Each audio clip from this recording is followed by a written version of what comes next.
Creo que lo óptimo, si a mí me pidieran la opinión sobre qué es lo primero que debe sentarse el presidente de la República el 8 de mayo a definir, me parece que junto con un conjunto de medidas para paliar el problema fiscal, ¿verdad? Que eso es indudable, yo creo que algo fundamental es un buen conjunto de medidas desregulatorias.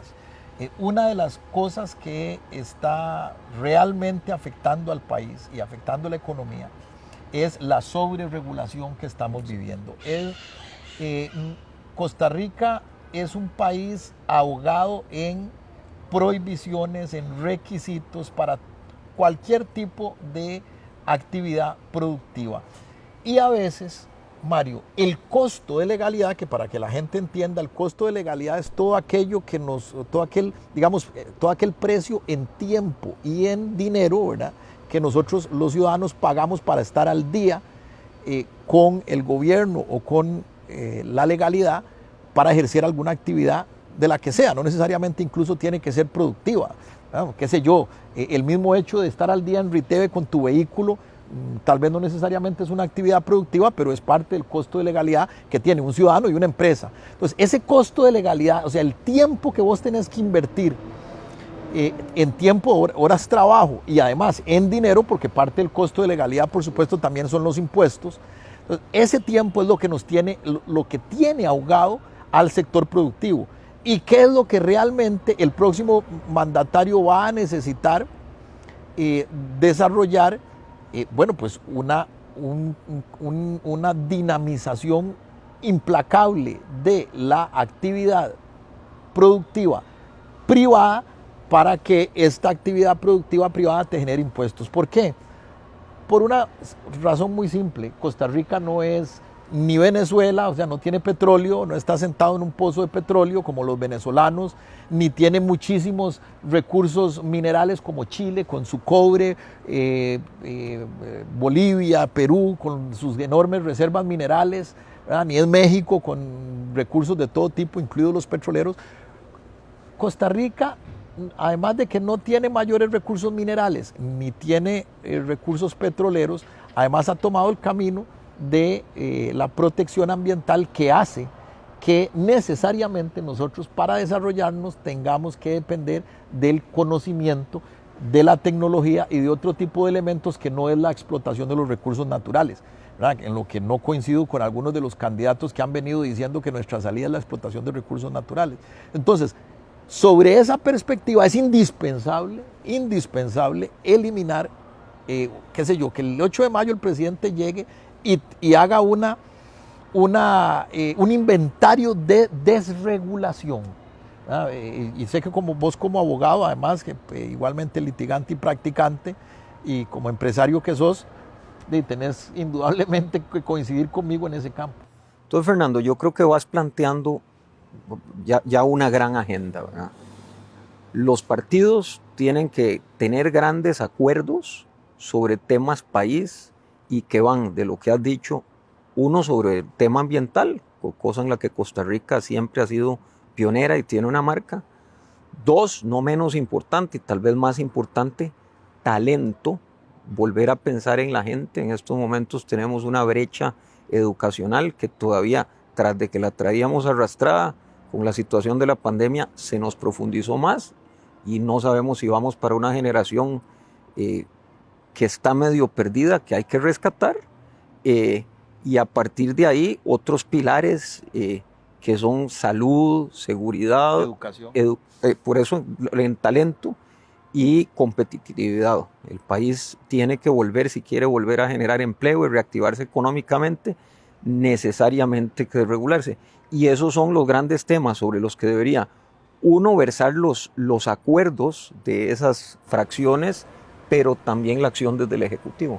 Exacto, entonces de alguna forma coincidimos en que, y creo que esta sería la gran conclusión, es que por una parte el próximo gobierno tiene que tener claridad de una agenda a corto plazo, ¿verdad?, donde van problemas de corto plazo, ¿verdad?, que en teoría deben resolverse de forma inmediata, como lo es, por ejemplo, déficit fiscal, balanza de pagos, régimen cambiarios, temas estrictamente macroeconómicos, desregulación,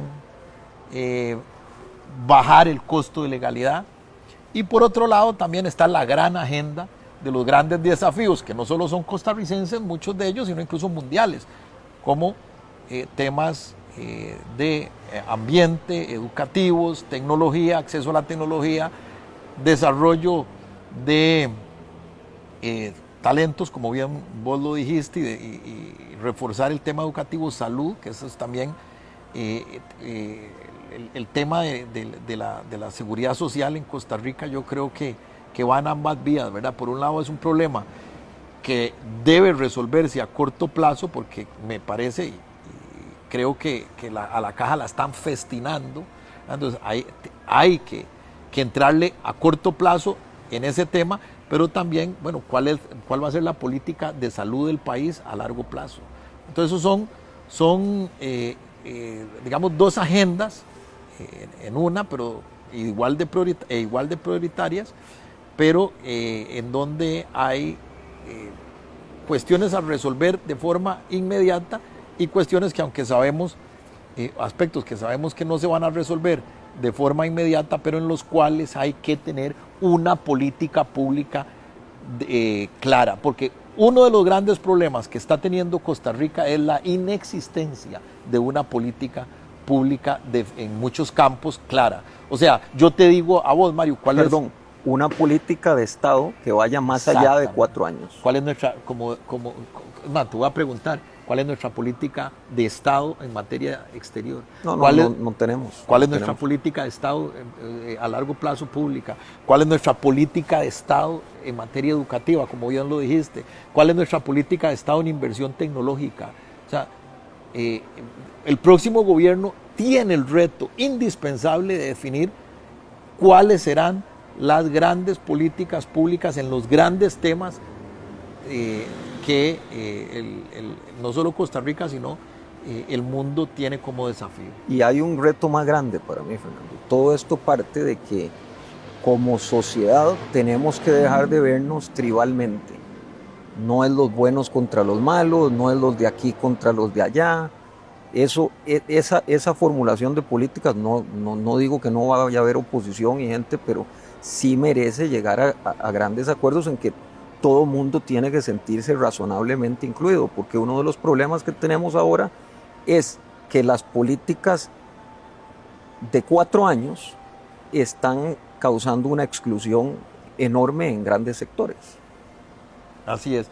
Y como vos bien lo dijiste, parte de esa, y volvemos un poco al tema electoral, parte de ese peligro de la política desde una concepción tribal es la estrategia populista de algunos partidos políticos o de figuras políticas de invocar, ¿verdad?, a ese dualismo que vos lo decís de buenos contra malos, y a partir de eso sacar ventaja política, ¿verdad?, y ventaja electoral. Y voy a poner el ejemplo más prototípico que tenemos.